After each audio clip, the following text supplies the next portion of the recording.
Magandang hapon, Gabo. Kailangan na natin pag-usapan ang ating proyekto sa Pilipino. Ang ating gagawin ay poster at oral presentation tungkol sa paghalagahan ng wikang Filipino sa pang-araw-araw na buhay.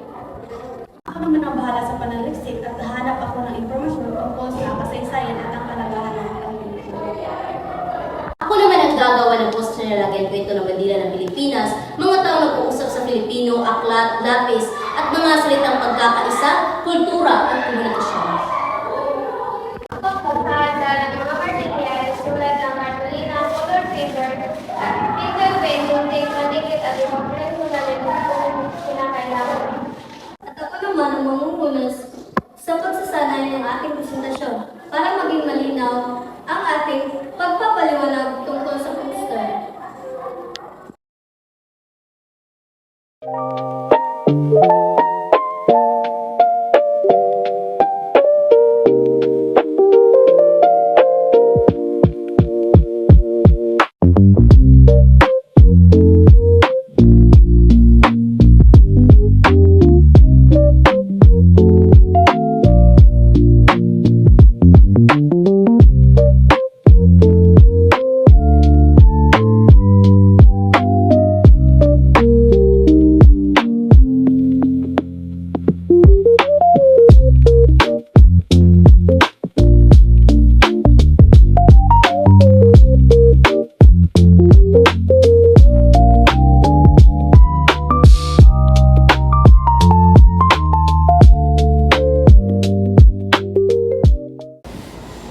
Kumusta na ang ating mga gawain?